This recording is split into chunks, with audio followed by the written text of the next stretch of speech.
So hello everyone. Last time one of the aspirants suggested me in a comment section to make a video on diseases of blood. So I have started a new topic today which is the diseases of blood.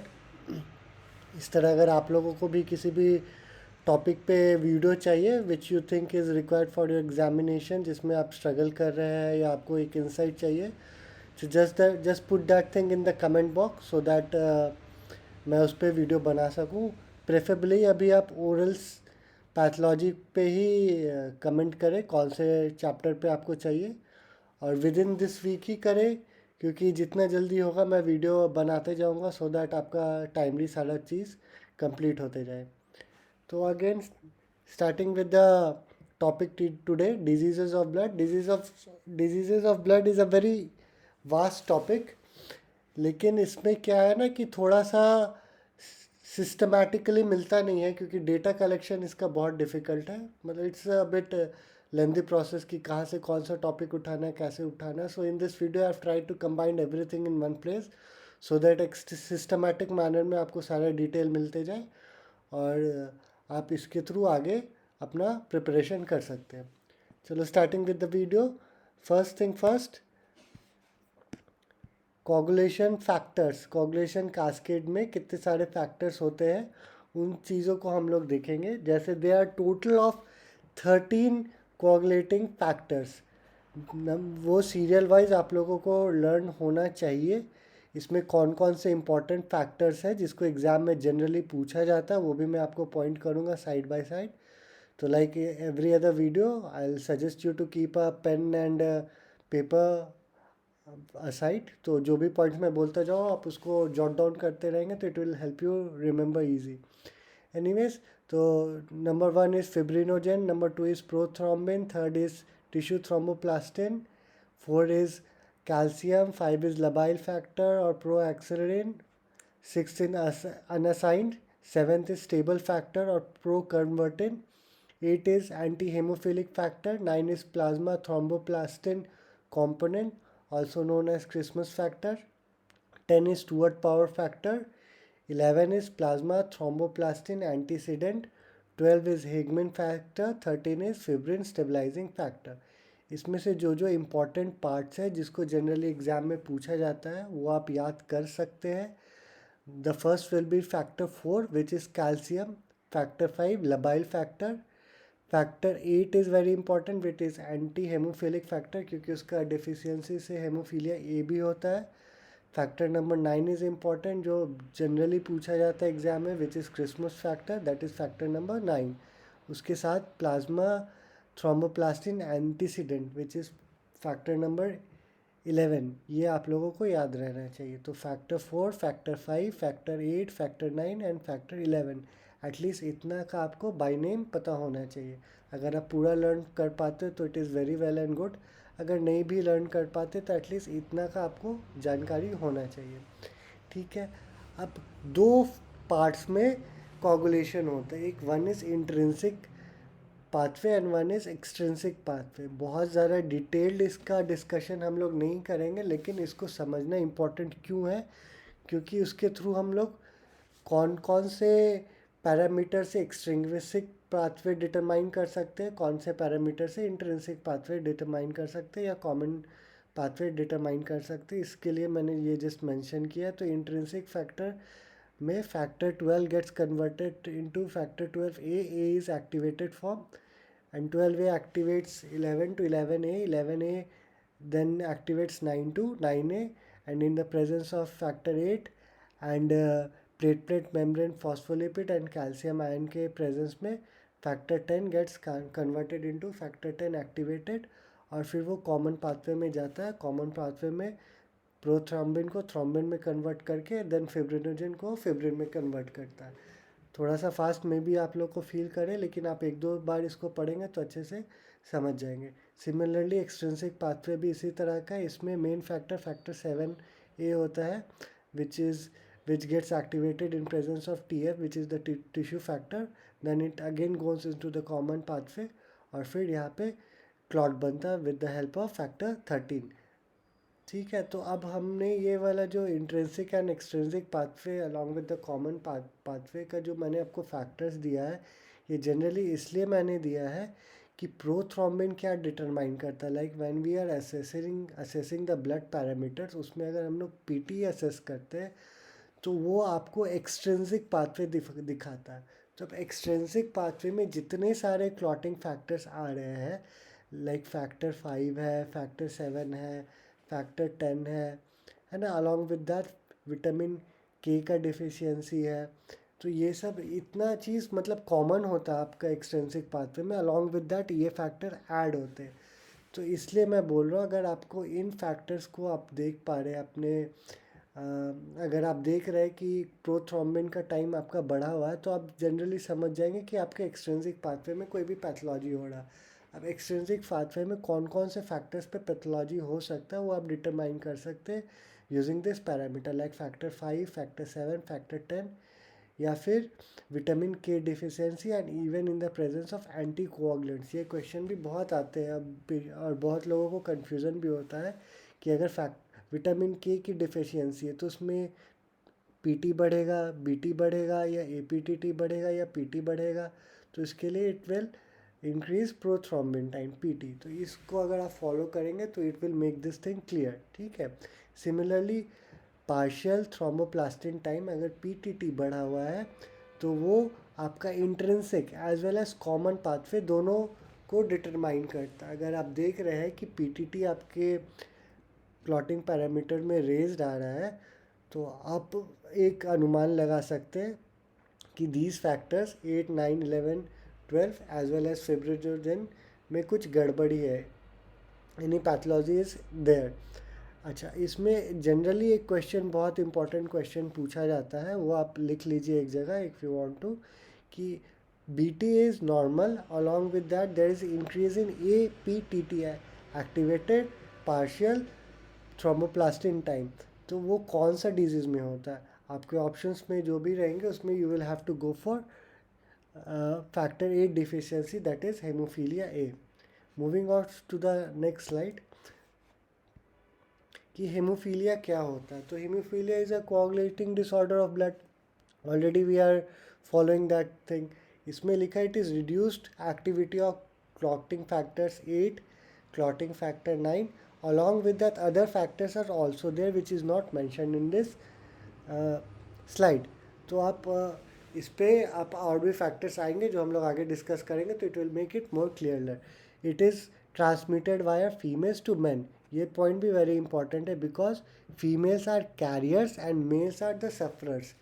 तो अगर female में आप अगर देख सकते हैं XX chromosome है, तो अगर एक क्रोमोजोम में X, हेमोफीलिया को मान लो अगर हम लोग H से डिनोट करें तो X, H एंड X है, तो that female will be carrier, she will not be the sufferer, she will not be affected by haemophilia, but she can transmit it to the following progeny. Like males में, अगर males में X, H and Y आ गया, तो X, H और Y आ रहा, तो he will be the sufferer, he will be the patient of the haemophilia. तो ये X लिंक्ड रिसेसिव डिसऑर्डर है, ठीक है। अब ये जो पॉइंट आपको मैं यहाँ दिखा रहा हूँ, ये हेमोफीलिया का one of the most important slide है, और जनरली इससे ही क्वेश्चंस बनते हैं। तो इसको आप स्क्रीनशॉट लेके या कहीं लिख के, जैसे भी आप इसको रखना चाहिए आप रख सकते हैं। तो haemophilia A, what is haemophilia A? Haemophilia A is also called as classic haemophilia. It is cause due to the deficiency of factor 8, ये भी एक्स लिंक्ड रिसेसिव है। हेमोफीलिया बी बहुत ज़्यादा ये पूछा जाता है, बिकॉज क्रिसमस फैक्टर भी बोलते हैं इसको। तो it is cause due to the deficiency of factor 9 और क्रिसमस फैक्टर। हेमोफीलिया सी बी होता है which is due to the deficiency of factor 11, and para haemophilia is due to the deficiency of factor 5। तो again अगर इसके जगह आपसे ये भी पूछ सकता है नाम दे के भी, कि जैसे फैक्टर 8 आपको it is cause due to the deficiency of factor anti haemophilic factor, तो आपको बताना पड़ेगा कि ये factor A, this is haemophilia A. Christmas factor लिखा हुआ तो आपको बताना पड़ेगा कि आप this is haemophilia B. Labile factor है तो आपको बताना पड़ेगा this is parahaemophilia. Plasma thromboplastin antecedent का डेफिशिएंसी है तो कौन सा हीमोफीलिया होगा, तो फिर आपको यह हीमोफीलिया सी बताना पड़ेगा। इसलिए इन सब फैक्टर्स का नाम याद रखने को आपको मैंने स्टार्टिंग में बताया था। Quickly moving to the next slide. Anaemia का डेफिनेशन क्या होता है? अनीमिया का definition is very very simple. आपको बहुत ज़्यादा डेफिनेशन तो पूछते नहीं, still it is a decrease in number of RBCs. तो अगर आरबीसी कम होगा तो हीमोग्लोबिन भी कम होगा, क्योंकि ऑक्सीजन कैरिंग कैपेसिटी ब्लड की कम हो जाएगी। तो इनडायरेक्टली हीमोग्लोबिन इंडिकेट करता है कि आरबीसी का काउंट कम हो रहा है। तो जब आप पेशेंट को एचबी कराएंगे, एचबी में आप देखेंगे कि मेन के केस में इट्स 3.5 ग्राम पर मिलीलीटर से अगर वो कम हो रहा है तो we can make a provisional diagnosis of anaemia. Similarly women में अगर 12 ग्राम से कम हो रहा तो again we can go for diagnosis of anaemia. ठीक है, तो अब हमने पहले हीमोफीलिया देख लिया, अब उसके बाद हम अनीमिया पे आ रहे हैं। आप कंफ्यूज नहीं करें, एक हमने हीमोफीलिया को कंप्लीट कर लिया। अब ओवरऑल जो सिर्फ इम्पॉर्टेंट क्वेश्चंस मैं आपको बता रहा हूँ कि जो इससे पूछा जाता है। अब हम लोग आ रहे हैं अनीमिया पे। There is a difference between haemophilia and anaemia. I hope that is clear. अच्छा, next thing is I am going with the types of anaemia, the classification of anaemia. तो अनीमिया का ऑलरेडी हमने haemoglobin concentration देख लिया कि कितना कम होने से हम उसको अनीमिया काउंट कर सकते हैं। ठीक है, तो they are basically 3 types of anaemia: microcytic, normocytic and macrocytic. Microcytic मतलब the size of the RBC is decreasing, तो mean corpuscular volume will be less than 80 femtolitres. ठीक है, नॉर्मोसाइटिक में it will be between 80 to 100 and macrocytic में obviously it will be greater than 100। तो अब उसको कैसे पता करेंगे कि कौन सा आयरन डिफिशियंसी कौन सा क्या है, कैसे, वो यहाँ पे हमने मेंशन करके रखा है। तो हम लोग सबसे पहले एचबी कराएं। एचबी कराने के बाद हमने देख लिया कि हाँ ये पेशेंट अनीमिक लग रहा है। अब अनीमिक तो है, लेकिन कौन सा अनीमिया है कैसे पता चलेगा? एक तो चलिए, एक पेशेंट आता है जो एक्सीडेंटल है, जिसमें बहुत सारा ब्लड लॉस हो चुका है। तो जब ब्लड लॉस ऑलरेडी हो गया और उसका हम लोग एचबी देख रहे हैं तो ऑलरेडी या फिर वो शॉक में, हाइपोवॉल्यूमिक शॉक में, या किसी भी डिजीज़ के वजह से या इन्फेक्शन के वजह से उनका हेमोग्लोबिन कम है, तो that will B normocytic anaemia, because यहाँ पे कोई भी तरह का पैथोलॉजी नहीं हो रहा है एक एक्यूट ब्लड लॉस के कंडीशन में। ठीक है, तो अगर नॉर्मोसाइटिक नॉर्मोक्रोमिक अनीमिया का क्लासिफिकेशन में आपका ये आ जाता है, जैसे acute blood loss, chronic diseases, haemolysis, किसी तरह से ब्लड लॉस हो रहा है, कि कोई इन्फ्लामेशन है, कोई मैलिग्नेंसी है। अच्छा, एक इम्पॉर्टेंट इसमें पार्ट बहुत है कि sickle cell anaemia is also a type of normocytic anaemia. ये क्वेश्चन बहुत ज़्यादा पूछा जाता है क्योंकि सेल्स सिकल्ड हो जाते हैं, बाइकनकेव सेल नहीं रहता है, इट बिकम्स सिकल्ड। वो क्यों होता है, क्या होता है, वो आगे स्लाइड में है अवेलेबल। तो जनरली लोग सोचते हैं कि इट इज़ सिकलिंग, तो सिकल हो रहा है तो वो माइक्रोसाइटिक हो जाता है, लेकिन वो माइक्रोसाइटिक नहीं होता है क्योंकि एमसीवी ऑलमोस्ट वो मेंटेन कर लेता है ड्यू टू सिकलिंग ऑल्सो, तो it comes under normocytic anaemia. तो इस पॉइंट को भी आप याद रखें, that sickle cell disease is a type of normocytic anaemia. ठीक है, moving on to the microcytic anaemia. ठीक है, हमने देख लिया कि हाँ पेशेंट अनीमिक है। एनीमिक है तो अब हमको पता करना है कि भाई वो आयरन डिफिशियंसी का अनीमिया है, थैलेसीमिया है, या क्रॉनिक डिजीज़ है। अगर हम उसको माइक्रोसाइटिक में कंसिडर करें, या आप ऐसे भी देख सकते कि आपने हेमोग्लोबिन देख लिया कि हाँ हेमोग्लोबिन कम है, आपने ब्लड कल्चर के लिए एक ब्लड लिया, उसको स्लाइड प्रिपरेशन किया, उसको माइक्रोस्कोप पे देख रहे हैं। माइक्रोस्कोप पे जब हम देख रहे हैं तो बाइकॉनकेव शेप से छोटा लग रहा है। मेज़र भी हम लोग कर सकते हैं, वॉल्यूमेट्रिक एनालिसिस में भी वो वॉल्यूम से भी हम लोग देख सकते हैं कि हाँ ये कंटेंट वॉल्यूम कम है, 80 से कम आ रहा है। इवन शेप से हम लोग डिटरमाइन कर सकते हैं कि हाँ shape is smaller than biconcave. तो ये हो गया। अब हमने ये स्लाइड में देख के ये तो कंफर्म कर लिया कि हाँ ये माइक्रोसाइटिक है। अब माइक्रोसाइटिक में जनरली 3 टाइप होते हैं, आयरन डिफिशियंसी या थैलेसीमिया या क्रॉनिक डिजीज़। एक और होता है सिड्रोब्लास्टिक अनीमिया, वो भी आप इसमें मेंशन कर सकते हैं। तो हमने जब माइक्रोस्कोप में देख लिया कि हाँ ये माइक्रोसाइटिक है, तो माइक्रोसाइटिक के बाद अब ये कौन सा, ये तो भी देखना पड़ेगा ना, क्योंकि उसी हिसाब से हम ट्रीटमेंट प्लान करेंगे। तो उसके लिए फिर हमने सीबीसी कराया, ब्लड काउंट कराया, उसका सीरम आयरन देख रहे हैं, TIBC देख रहे हैं, ये सब से हम लोग डिसाइफर करते हैं। तो अगर आयरन डिफिशियंसी अनीमिया है तो उसमें serum iron and serum ferritin low होगा, because the content of the serum में आयरन का कंटेंट इज लेस। मैं फिर से बोल रहा हूँ, सीरम में आयरन का कंटेंट कम हो रहा है, फेरेटिन का कंटेंट कम हो रहा है। लेकिन TIBC which is total iron binding capacity is elevated, क्योंकि ब्लड ट्राई कर रहा है, बॉडी ट्राई कर रहा है कि हम बाइंडिंग कैपेसिटी बढ़ा रहे हैं कि कहीं से भी हमको अगर आयरन का सोर्स मिले तो हम उसको अब्जॉर्ब कर ले। तो ब्लड में आयरन की वॉल्यूम कम है लेकिन TIBC इज़ एलिवेटेड। ये भी is a very important question to diagnose iron deficiency anaemia. Generally इसी तरह से बोलते हैं कि एक ब्लड पिक्चर आपको दिखा देगा कि हाँ हेमोग्लोबिन आपका कम है तो आप एनीमिक में चले गए, अनीमिया में चले गए। देन आपको serum iron and serum ferritin का लेवल बता दिया कि it is low and TIBC is elevated. तो what will be your diagnosis? तो उसमें you will have to go for iron deficiency anaemia. Similarly thalassaemia में क्या होगा? थैलेसीमिया में तो आयरन का कंटेंट नॉर्मल होगा ना, क्योंकि उसमें तो आयरन की डेफिशिएंसी है नहीं। तो जो सीरम में रहेगा वो आयरन का content will be normal, even ferritin का कंटेंट भी नॉर्मल। अब जब आयरन और फेरेटिन दोनों नॉर्मल ही है तो फिर बॉडी को अपना TIBC बढ़ाने का ज़रूरत नहीं है। It does not have to be extra sensitive to the iron sources in the body. तो उसमें वो वी कैन सी कि हाँ चलो ये तो आयरन डिफिशियंसी नहीं है, वो एक्सक्लूड हो गया। Then we can think about other things also like thalassemia, sideroblastic और क्रॉनिक डिजीजेस। तो अब उसको थैलेसीमिया में अगर हम लोग को करना है तो उसमें हम लोग इलेक्ट्रोफोरेसिस कर लेते हैं। उसमें अल्फ़ा में वो नॉर्मल दिख जाएगा और बीटा में अब नॉर्मल दिखेगा, because thalassemia is due to the absence of alpha chain या बीटा चेन। तो उस हिसाब से हम लोग we can go for a diagnosis of thalassemia. ये सब थोड़ा सा कंसेप्चुअल बात मैं आपको बता रहा हूँ सो दैट कि you can remember this thing for a long period of time.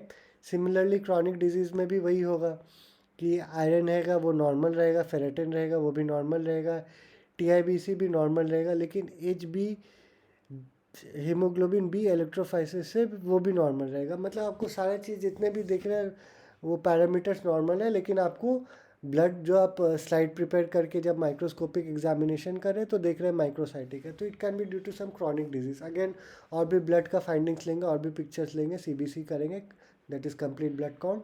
उसमें भी पता चलेगा कि हाँ न्यूट्रोफिलिया, इशनोफिलिया है, लिम्फोसाइटोसिस है। तो उसके हिसाब से वी कैन डिसाइफर कि हाँ ये क्रॉनिक डिजीज़ के वजह से एक अनीमिया और अदर सिस्टमिक कंडीशन पे भी डिपेंड करता है। एनीवेज, तो हम होपफुली माइक्रोसाइटिक और नॉर्मोसाइटिक कंफर्म हो गया होगा, आपको थोड़ा क्लियर हुआ होगा। अगेन आप स्लाइड पे और भी ध्यान दे सकते हैं इफ़ यू वांट।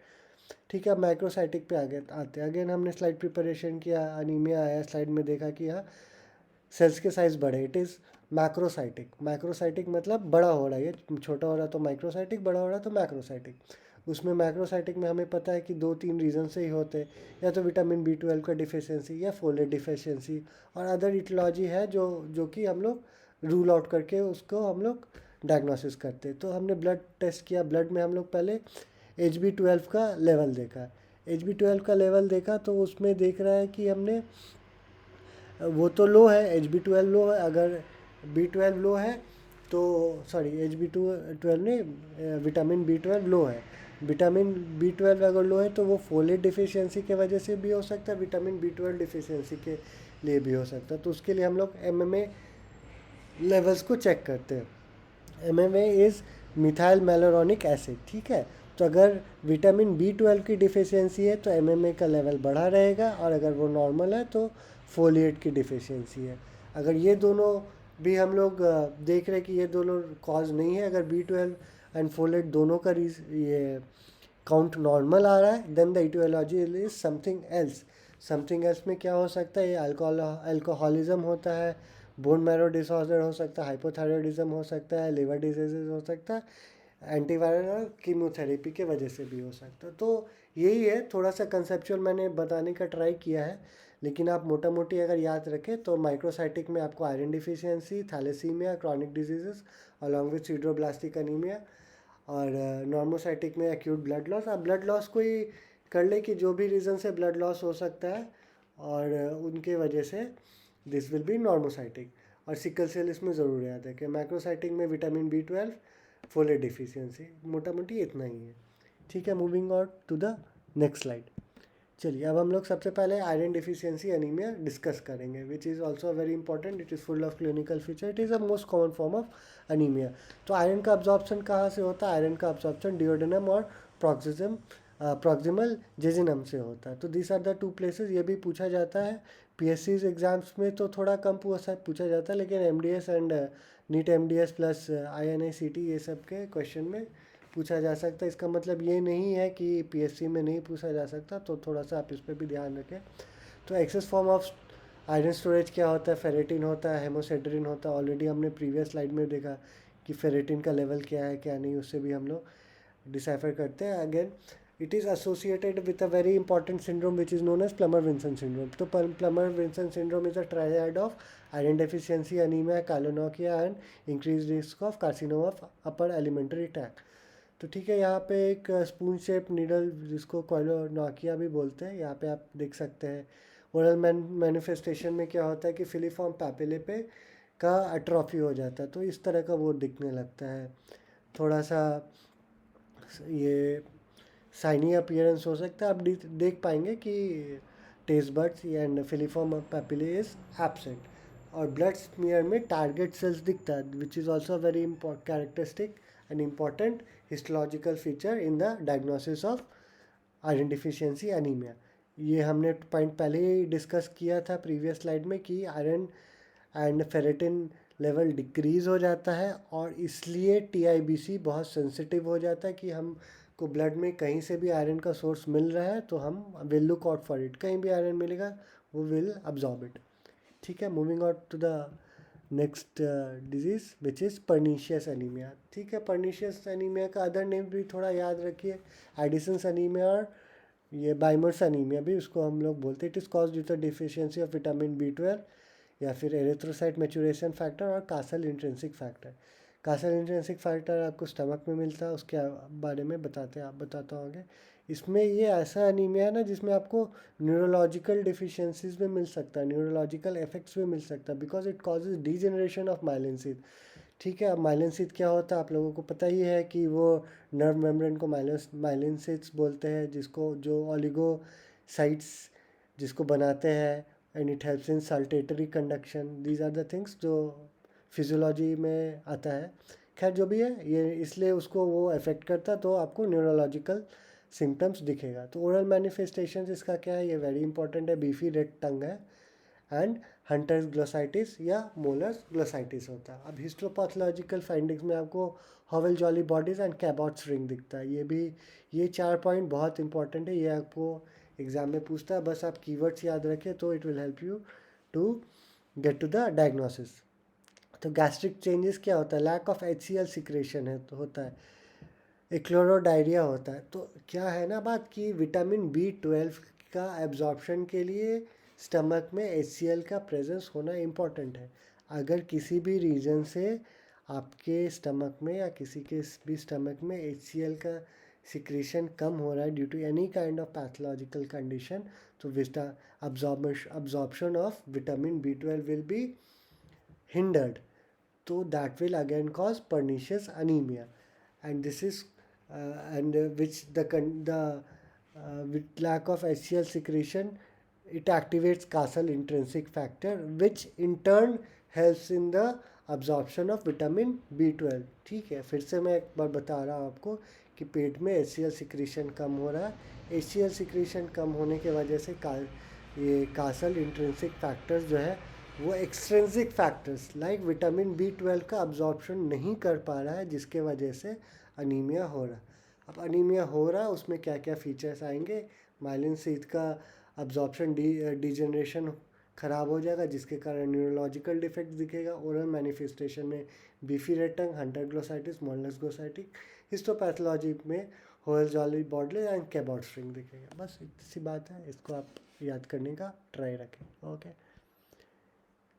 ठीक है। The next slide is sickle cell anemia. Sickle cell anemia is a type of what kind of anemia, जो हमने ऑलरेडी पढ़ा है कौन से कैटेगरी में आता है। तो this is a normocytic anemia. ठीक है, तो it is cause due to the substitution of valine for glutamic acid at 6th position of beta globulin chain. तो हेमोग्लोबिन का अगर आप स्ट्रक्चर देखेंगे तो उसमें beta chain and alpha chain होता है। तो उसका जो बीटा चेन का 6th पोजीशन है that gets substituted for valine, जहाँ पे ग्लूटामिक एसिड होना चाहिए। ठीक है, तो this point is also very very important. This is the only diagnostic reason and this is the golden diagnostic या गोल्डन पॉइंट बोलिए, जिसके वजह से हम लोग डिसाइफर करते हैं that it is the sickle cell anemia, sickling of the cells हो जाते हैं। Excuse me. तो there are two types, heterozygous form and homozygous form. तो हेट्रोजाइगस फॉर्म में क्या होता है ना कि 40% ऑफ द बीटा चेन और आपका ये इफ़ेक्ट हो जाता है। तो वो थोड़ा late of the life span आपको पता चलता है, क्योंकि जब कुछ भी आप काम करेंगे, थोड़ा एक्सर्शन होगा, माइल्ड एक्सर्शन भी होगा, तो उसमें आपको हाइपोक्सिया होने का कंडीशंस आ जाएंगे, ब्रेथलेसनेस होने लगेंगे। तब हम ब्लड पिक्चर लेते हैं तो हमें पता चलता है कि patient is suffering from sickle cell anemia. लेकिन अगर वो होमोजाइगस कंडीशन है तो almost all the cells, all the hemo all the red blood cells becomes sickled. तो उसमें क्या होता है ना कि थोड़ा सा भी तो आपको बहुत अर्ली इन द लाइफस्टाइल वो पता चल जाता है, ब्रीदिंग प्रॉब्लम, हाइपोक्सिया से कि ब्लड का डिसऑर्डर है and the diagnosis of sickle cell anemia can be made. The जो बच्चे रहेंगे, the neonate that will be born with this condition, वो बहुत पेल दिखेंगे। उससे पता चल सकता है कि ये थोड़ा सा इनका हेमोग्लोबिन डाउन है। फिर फर्दर इन्वेस्टिगेशन से we can make the diagnosis of sickle cell anemia. एक और इम्पॉर्टेंट पॉइंट है जो यहाँ स्लाइड में मेंशन नहीं किया हुआ है कि पता चला है कि sickle cell anemia, the people who are suffering from sickle cell anemia are resistant to malaria. तो ये भी समटाइम्स कुछ कुछ एग्जाम में ये पूछा जाता है, क्योंकि मलेरिया जनरली आरबीसीज को अफेक्ट करते हैं। मलेरिया फैल्सिपेरम या वलेरिया वाइवेक्स आप जो भी लेंगे, तो ये ऑलरेडी इसका मॉर्फोलॉजिक डिफरेंस है। Sickle RBC has become sickled, तो उसके वजह से the patient genetically becomes resistant to malaria. ठीक है, ये हो गया, हमने हेट्रोजाइगस और होमोजाइगोसिटी की बात कर ली। तो आरबीसी का life span is around 120 days, लेकिन सिकल्ड सेल्ड आरबीसीज का life span decreases to 10 to 20 days. Other findings जो हम लोग को दिखता है, osteoporosis, large marrow space and cardiomegaly. अब कार्डियोमेगाली क्यों दिखेगा? कार्डियोमेगाली इसलिए दिखेगा क्योंकि ये बहुत ग्रोइंग स्टेज में पता चल जाता है जनरली कि हाँ पेशेंट को अनीमिया है and this is a kind of sickle cell anaemia. तो body demands more oxygen, body is wanting more oxygen, तो उसको कंपनसेट करने के लिए ब्लड का heart starts pumping very hard. तो हार्ट का पंप्स जब contraction, relaxation, systole and diastole बढ़ जाता है तो बीपी का भी ये थोड़ा राइज दिखता है। एंड मोर डिमांड को फुलफिल करने के लिए, कंट्रैक्शन बढ़ने के लिए मस्कुलर हाइपोट्रोफी हो जाता है। कार्डियो मस्कुलर हाइपोट्रोफी आप बोल सकते हैं। हाइपरट्रोफी मतलब मसल्स आर बिकमिंग मोर, तो that might lead to cardiomegaly. Marrow spaces भी बढ़ जाते हैं, बोन मैरो का स्पेस बढ़ जाता है, क्योंकि they are trying to produce more of the blood cells, लेकिन they are failing to produce, क्योंकि जितने भी सेल्स बन रहे हैं वो सिकल सेल्स बन रहे हैं। इसलिए कंटिन्यूस प्रोडक्शन के वजह से the marrow spaces are becoming larger. Systolic murmur दिखता है, शॉर्टनेस ऑफ ब्रेथ दिखता है, क्योंकि we are gasping more because we require more oxygen. Hemoglobin नहीं है, हेमोग्लोबिन में ऑक्सीजन कैपेसिटी कम है, तो इसके लिए दीज आर द थिंग्स जो might be you'll it will help you out to remember more about sickle cell anaemia. तो just try to listen it as a story, और एक पर एक सिस्टमेटिक पैटर्न में आई होप आपको समझ में आता जाए। और इसको रेडियोग्राफिकल फीचर में हेयर और एंड पैटर्न भी दिखता है, इसको बारे में भी आप थोड़ा ध्यान रखें, है ना। ठीक है, तो हमने पहले हेमोफीलिया के बारे में देख लिया, अब हम लोग अनीमिया के बारे में देख रहे हैं। हमने उसमें 2-3 पार्ट पढ़ा, एक आयरन डेफिशिएंसी अनीमिया देखा हमने, पर्नीशियस अनीमिया देखा हमने, सिकल सेल अनीमिया देखा। अब जो हम लोग नेक्स्ट देखेंगे वो हमने ए प्लास्टिक अनीमिया देखेंगे। ठीक है, अगेन एक क्वेश्चन आप कमेंट सेक्शन में इसका आंसर मुझे बताइएगा कि aplastic anaemia is what type of anaemia? Normocytic है, माइक्रोसाइटिक है, मैक्रोसाइटिक है? आपको क्या लगता है, ये थोड़ा सोच के बताइए। ठीक है, तो general lack of bone marrow activity, इसमें क्या होता है ना कि आपका बोन मैरो डिफेक्ट है, it is a familiar and congenital condition, तो it is a defect in bone marrow itself. तो इसमें red blood cells, white blood cells कुछ भी प्रोडक्शन का नहीं हो रहा, कम हो रहा, बहुत कम क्वांटिटी में हो रहा है। तो this leads to pancytopenia. Pancytopenia में का मतलब है कि आपका आरबीसीज, डब्ल्यूबीसीज, प्लेटलेट्स सारे का कंटेंट कम हो रहा है।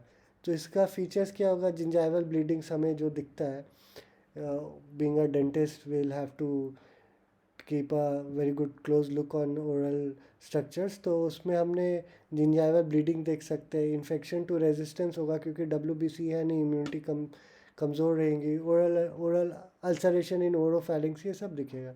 बीटी भी बढ़ेगा, सीटी नॉर्मल रहेगा इसमें, और पॉजिटिव टॉर्निक्यूट टेस्ट रहेगा। क्यों सीटी नॉर्मल रहेगा?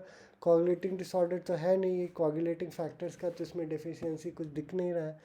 हाँ, लेकिन ये ब्लड क्लॉटिंग में टाइम थोड़ा लग सकता है बिकॉज पैनसाइटोपिनिया है ना, तो नॉर्मल क्लॉटिंग फैक्टर्स तो अफेक्ट नहीं होता है, जिसके वजह से सीटी में मार्क राइज नहीं दिखता है। बट अगर बहुत ज़्यादा कंडीशन सीवियर है तो थोड़ा बहुत bit rising clotting time can also be appreciated. इसमें पॉजिटिव टॉर्निक्वेट टेस्ट या हेस टेस्ट भी बोलते हैं, HESS हेस टेस्ट भी बोलते हैं, तो that helps you to give a diagnosis of aplastic anaemia.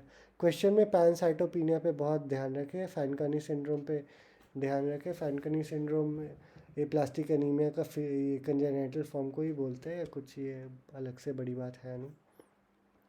Moving on to the next disease जिसके बारे में हमने पहले भी बात किया है, सिड्रोब्लास्टिक एनीमिया।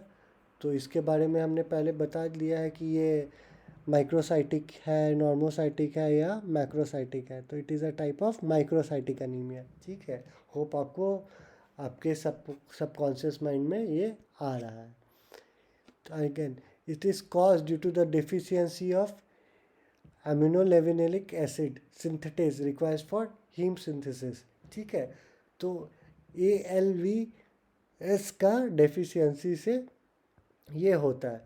तो ये जब हम अनीमिया का सारा चीज़ रूल आउट कर देते हैं, और जब हिस्टोलॉजिकल ब्लड पिक्चर में हमें non haem granules that is Pappenheimer bodies दिखता है, और स्पिरोइडल शेप्ड आरबीसीज दिखता है जो बाइकॉन्केव नहीं रहता है, तो हम सिडरोब्लास्टिक अनीमिया का डायग्नोसिस देखते हैं। अब जनरली इस तरह से होता है कि ब्लड का स्मीयर बनाए। ब्लड का स्मीयर कैसे बनता है? एक हमने अपना स्लाइड लिया, स्लाइड के एक कॉर्नर पे एक ड्रॉप हमने ब्लड डाला, ब्लड को डालने के ऊपर एक और स्लाइड लेके उसको 45 डिग्री एंगुलेशन पे लेके उसका स्मीयर बनाया। स्मीयर बना के उसके ऊपर एक कवर स्लिप लगता है, कवर स्लिप रख के माइक्रोस्कोपिक एग्जाम थोड़ा डाई डाल के एक माइक्रोस्कोपिक एग्जामिनेशन करते हैं। आई एम श्योर सब लोगों ने अपने पैथो के क्लासेस में किया ही होगा। तो उसमें देख रहा है कि अरे बाइकॉन्केव तो नहीं दिख रहा, लेकिन स्पिरोइडल शेप दिख रहा है, और ये क्या है, नॉन हेम पेपेनहाइमर बॉडीज़ भी दिख रहे हैं। तो दिस इज़ अ टाइप, तो शायद ये सिड्रोब्लास्टिक अनीमिया हो सकता है। ठीक है, हिस्टोपैथोलॉजिकल रिपोर्ट आ गया फिजिशियन के पास, वो बताया कि हाँ हाँ ऐसा ऐसा है, sideroblastic anemia can be given as the prognosis diagnosis, और नीचे लिखा रहेगा प्लीज़ रिलेट क्लिनिकली। ठीक है, फिजिशियन ने देखा कि हाँ ऐसा ऐसा फाइंडिंग है, let's go for enzyme analysis. तो एंजाइम एनालिसिस में उसको बोलेगा ALA सिंथेटिस का आप एक टेस्ट करा के दिखेगा कि अरे वो भी डिफेक्टिव है enzyme, then the diagnosis of sideroblastic anemia yes, sideroblastic anemia can be made. तो इस तरह से होता है। ठीक है, अब थैलेसीमिया के बारे में बोलेंगे। Thalassemia is also known as erythroblastic anemia. यानी ये ब्लड का चैप्टर थोड़ा सा लेंदी होता है क्योंकि बहुत सारे कंडीशंस हैं, फिर भी मैं थोड़ा ट्राई कर रहा हूँ कि उसको कंसाइज रखूँ। थोड़ा सा तो स्टोरी बोलना पड़ेगा, थोड़ा कंसेप्ट देना पड़ेगा, क्योंकि आपको वो याद करने में हेल्प करेगा, नहीं तो मियर मगिंग अप हो जाएगा। मगिंग अप होगा तो आप एग्ज़ाम में थोड़ा भी कंफ्यूज होंगे, तो आंसर के लिए नहीं जा पाएंगे। अगर आपको थोड़ा सा भी कंसेप्ट रहेगा तो you can go for the answer, की कहीं ना कहीं से कुछ रिलेट करके यू कैन।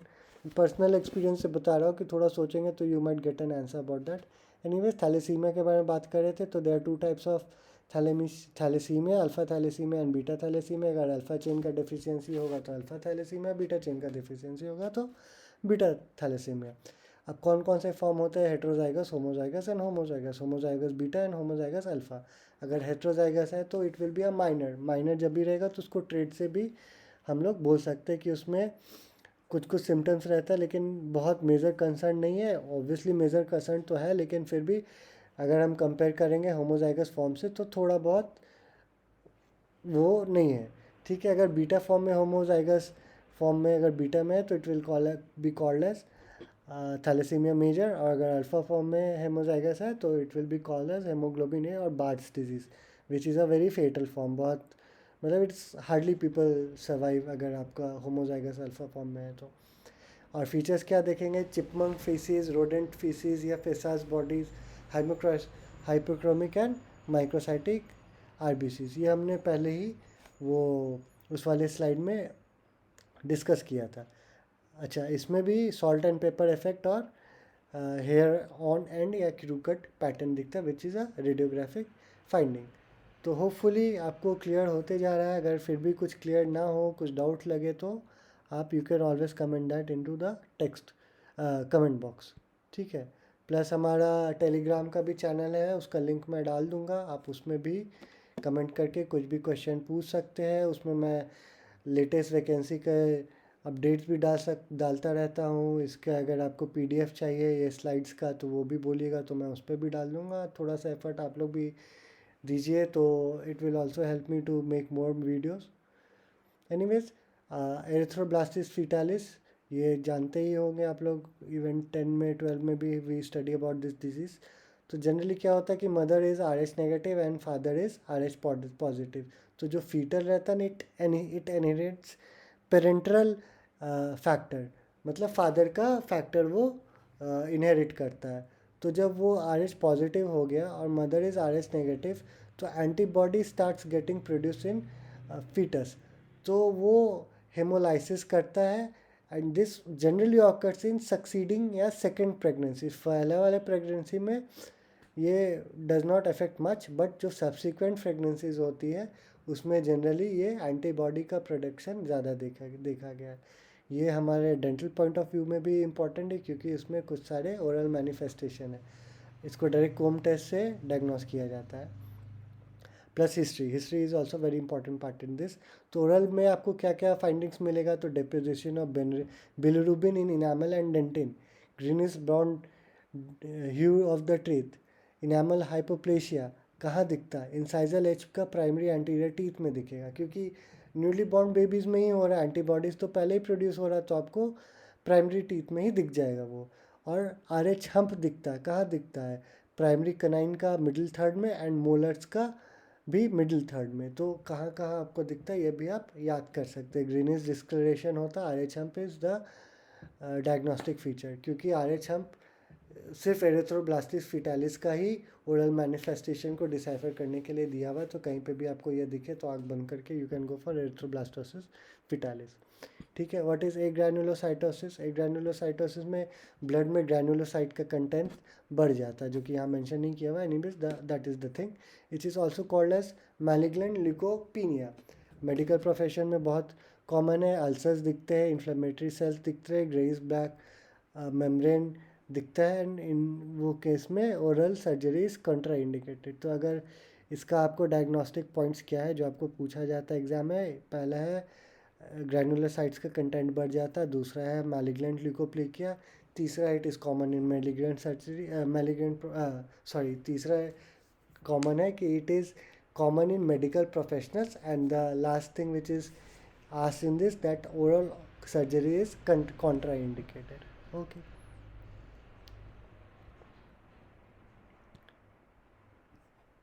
ठीक है, अगली स्लाइड है thrombocytopathia. This is not thrombocytopenia. Thrombocytopenia के बारे में भी मैंने नीचे लिखा है, लेकिन पैथिया के बारे में थोड़ा बताना चाह रहा हूँ, क्योंकि दिस क्वेश्चन ये पूछा जाता है और जनरली लोग इसको स्किप कर देते हैं। तो इसमें क्या होता था, the platelet count is normal because there is no pinia or cytosis, but it is pathia, but the pathology is there. So pathology can be of two types ना, it can be adhesive pathology and aggregation pathology, क्योंकि platelet का काम ही है to form a clot to stop bleeding। तो या तो उसमें addition में प्रॉब्लम हो रहा है या एग्रीगेशन में प्रॉब्लम हो रहा है। तो when there is a problem in addition it is called as Bernard Soulier disease. कैसे याद रखें? अगर डॉग लवर्स है तो you should have already known the name of saint Bernard, बहुत प्यारी ब्रीड है। तो अगर वो बहुत चिपकती है, it will cuddle you a lot. तो अगर वो बहुत आपसे कडलिंग में प्रॉब्लम हो रहा है तो एडेसन से आप याद रख सकते हैं, it is a Bernard Soulier disease, ठीक है। और उसका ऑपोजिट जो है, अगर वो नहीं है तो क्या है, तो ग्लांसमैन थ्रोम्बस्थीमिया होता है, ठीक है। इस तरह से you can, it might help you remember. अगर आपको अच्छा नहीं लगे तो you can always make your own mnemonics, ठीक है। तो अब नीचे मैंने मेंशन कर रखा व्हाट इज़ थ्रोम्बोसाइटोपिनिया। पीनिया जहाँ पे भी लिखा है तो वहाँ पे तो कम होगा, तो decrease circulating platelets is penia. Thrombocythaemia is increased circulating platelets, very easy to understand. फिर हम लोग टीटीपी पढ़ेंगे, which is called as thrombotic thrombocytopenic purpura, ठीक है। It is also called as Moscovitz syndrome. It is caused due to the inhibition of ADA-MTS13 enzyme, which is a von विलीवर्ट cleaving protease. अब von विलीवर्ट disease के बारे में भी है, वो हम पढ़ेंगे उसके बारे में भी। I think I have a slide, yes I do have a slide about that also. तो आप इससे आप डायग्नोसिस ऑफ टीटीपी आप कर सकते हैं। फीचर्स क्या रहेगा इसमें? थ्रोम्बोसाइटोपिनिया दिखेगा, माइक्रो एंजियोपैथिक अनीमिया दिखेगा, हेमोलाइटिक अनीमिया दिखेगा। माइक्रो एंजियोपैथिक, माइक्रोवेस्कुलेचर्स में आपको अनीमिया दिखता है, हेमोलाइटिक अनीमिया दिखता है, ठीक है। तो वो आप ब्लड वेसल्स का एग्जामिनेशन से पता चलता है। न्यूरोलॉजिकल फीचर भी होता है और रीनल फेलियर भी होता है, but the most diagnostic thing is ये जो एंजाइम बताया आपको वो है, और माइक्रो एंजियोपैथिक एनीमिया। ये 2 पॉइंट आप याद रखेंगे तो आप you can tackle the question about TTP, ठीक है। तो वॉन विलेबर डिजीज़ के बारे में हमने बात करना अभी। It is a most common inheriting bleeding disorder, it is a bleeding disorder not a clotting disorder, ठीक है। तो इसमें प्रोलॉन्ग्ड बीटी मिलेगा, CT is normal and PT is also normal. अब von Willebrand factor is always associated with factor 8। तो अगर कहीं factor 8 का कुछ डिफिशियंसी है या वॉन विलीबर्ट का डिफिशियंसी है तो थोड़ा बहुत आपको हीमोफीलिया ए के टाइप का भी फीचर्स दिखता है। तो आपको बस इसमें थोड़ा ये पूछा जाता है कि बीटी बढ़ा हुआ है, सीटी एंड पीटी अगर नॉर्मल है तो कौन सा डिजीज़ है। दूसरा क्वेश्चन पूछा जाता है कि most common inherited bleeding disorder कौन सी है, then you have to go for VWD, ठीक है। अच्छा, दूसरा डिजीज़ इज चाइल्ड Higashi syndrome, CHS, which is a autosomal recessive disorder. It is a lysosomal trafficking mutation होता है इसमें लाइजोसोम्स का, लाइजोसोम ट्रैफिकिंग रेगुलेटर प्रोटीन, जो लाइजोसोम को रेगुलेट करता है, अगर आप इजी लैंग्वेज में समझना चाहे तो दैट लीड्स टू CHS, ठीक है। तो उसमें क्या होगा कि अगर लाइजोसोम ही डिफेक्टिव हो गया तो फाइगोसाइटोसिस तो प्रॉब्लम करेगा, फाइगोसाइटोसिस हो नहीं पाएगा। फाइगोसाइटोसिस नहीं हो पाएगा तो रिकरेंट इन्फेक्शंस होगा, because immunity is again reduced, albinism होगा, पेरिफेरल न्यूरोपैथी होगा। लेकिन इसका जो आपका मेन डायग्नोस्टिक पॉइंट है वो लाइजोसोमल ट्रैफिकिंग रेगुलेटर प्रोटीन या लाइजोसोम का कोई भी अगर इफेक्ट आपको बता रहा विच इज़ ऑटोसोमल रिसेसिव और थोड़ा फेमिलियर बैकग्राउंड दे रहा है तो आपको गो फॉर CHS, ठीक है। ठीक है, एक और डिजीज़ है, ये भी कॉमनली लोग स्किप कर देते हैं लेकिन ये भी इम्पॉर्टेंट है, जो छूटता है वही पूछता है। तो mycosis fungoides is also a type of T cell lymphoma.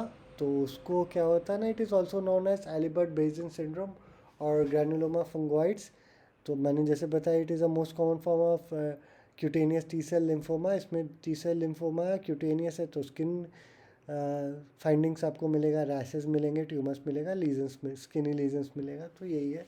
लेकिन वही डायग्नोस्टिक है टी सेल लिम्फोमा, इस चीज़ को आप पकड़ लें ध्यान से। तो ठीक है, अभी हमने बात किया सबसे पहले हमने बात किया क्लॉटिंग फैक्टर्स के बारे में। हमने देखा कि एक्सट्रिंसिक पाथवे क्या है, इंट्रिंसिक पाथवे क्या है, कॉमन पाथवे क्या है। उससे पीटी हमने देखा कि पीटी क्या मेज़र करता है, इंट्रिंसिक पाथवे मेज़र करता है। फिर हमने APTT एंड PTT देखा कि वो क्या क्या मेज़र करता, तो वो कॉमन पाथवे या एक्सट्रिंसिक पाथवे मेजर करता है। फिर हमने टाइप्स ऑफ हीमोफीलिया पढ़ा, A B C and para hemophilia. उसके बाद हमने एनीमिया पढ़ा, डिफरेंट टाइप्स ऑफ एनीमिया, उसका क्लासिफिकेशन देखा, कौन सा माइक्रोसाइटिक होता है, कौन सा मैक्रोसाइटिक होता है, कौन सा नॉर्मोसाइटिक होता है। ठीक है, उसके बाद हमने कुछ अदर टाइप्स ऑफ अनीमिया भी देखे, जैसे ये फंगोसिस म्यूकोइड्स देखा हमने। फिर हमने CHS पढ़ा, वॉन विलिबर्स डिजीज़ पढ़ा, जो कि most common type of bleeding disorder है। अभी इतना पढ़ने के बाद हमने एक टॉपिक और कंप्लीट कर लेना जो इसी चैप्टर में हो जाएगा, वो है ल्यूकेमिया। ठीक है, तो व्हाट इज़ ल्यूकेमिया? हाँ ठीक तो है। Leukemia is a type of cancer affecting the bone marrow and characterized by over production of abnormal white blood cells। ठीक है, तो which is called as leukemia. It is a type of cancer, blood cancer is called as leukemia. ठीक है, अब blood में कैसे क्या findings होता है, कौन सा सेल्स क्या बनाते हैं, यहाँ पे मैंने एक स्लाइड में मेंशन कर रखा है, वो भी आप देख सकते हैं। तो देखिए, अगर सबसे पहले स्टेम सेल्स है जो हेमाटोपोइटिक स्टेम सेल्स होता है, वही सारा सेल्स बनेंगे ऑब्वियसली। वो कहाँ मिलेंगे, कौन प्रोड्यूस करेगा? तो that will B produce by bone marrow, sorry. तो हेमोपोइटिक स्टेम सेल्स जो आपके हैं वो एरिथ्रोसाइट प्रोजेनेटर सेल्स बनेंगे, weight will form erythrocyte. Again, it will differentiate into myeloid progenitor cells. Myeloid progenitor cells can be differentiated into megakaryocyte जो platelets बनाएंगे, और myeloid progenitor cell basophil, mast, eosinophils बनाएंगे। अब जब माइलॉइड प्रोजेनेटर सेल न्यूट्रोफिल में जानेंगे, banded neutrophil, that will make neutrophils. अगर granulocyte और मोनोसाइट प्रोजेनेटर सेल्स है तो इट विल बिकम मोनोसाइट। और अगर लिम्फोनाइट हेमोपाइटिक सेल्स अगर डायरेक्टली डिफ्रेंशिएट करा लिम्फाइड प्रोजेनेटर सेल्स में, तो it will convert into B lymphocytes, NK cells and T lymphocytes. ठीक है, तो ये एक ओवरव्यू है, you can keep eye on this. अच्छा, ये एक बहुत इम्पॉर्टेंट स्लाइड था जो पल्स से मैंने लिया है, जिसमें बहुत ईजिली आप लोग इम्पॉर्टेंट चीज़ को याद कर सकते हैं कि what are the different types of anemia. इसमें एक हो गया एक्यूट माइलॉइड, सॉरी एनीमिया नहीं, ल्यूकेमिया। इसमें एक हो गया एक्यूट माइलॉइड ल्यूकेमिया, एक हो गया एक्यूट लिम्फोब्लास्टिक ल्यूकेमिया, एक हो गया क्रॉनिक लिम्फोब्लास्टिक ल्यूकेमिया, एक हो गया क्रॉनिक माइलॉइड ल्यूकेमिया। तो क्या क्या पॉइंट याद रखना है, ये सब तो ठीक है, ये सब आप पढ़ सकते हैं, लेकिन जो क्वेश्चन पूछा जाता है कि AML is associated with gingival hyperplasia, ये पॉइंट आप याद रखेंगे क्योंकि हमारा डेंटल से भी कंसर्न है ये। अच्छा, ALL is generally seen in young adult and children, ये याद रखिए। और CLL is associated with elderly age group, और CML it is caused due to the abnormality in Philadelphia chromosome, which leads to the reciprocation of translocation of parts of long arm of chromosome number 12 with the long arm of chromosome number 9। ठीक है, इसमें basophils का भी बढ़ोतरी देखा जाता है, basophils are markedly increase. तो these are the important features about leukemia, इससे ज़्यादा जनरली नहीं पूछा जा सकता। Okay, that will be all, thank you so much. अगर कोई भी और टॉपिक पे आपको चाहिए जिससे आप डिफ़िकल्टी फेस करें, तो जिस टॉपिक पे सबसे ज़्यादा कमेंट रहेगा ओरल पैथ के बारे में ही बताइए, उसके बाद फिर नेक्स्ट सब्जेक्ट स्टार्ट करेंगे। तो आप कमेंट कीजिए, लाइक कीजिए, सब्सक्राइब कीजिए, शेयर कीजिए, हमारा टेलीग्राम चैनल से जुड़िए। कुछ भी क्वेश्चन है आप कमेंट कीजिए या मैसेज कीजिए टेलीग्राम में। So let me help you and help you so that you can do good in exams. So okay, thank you so much.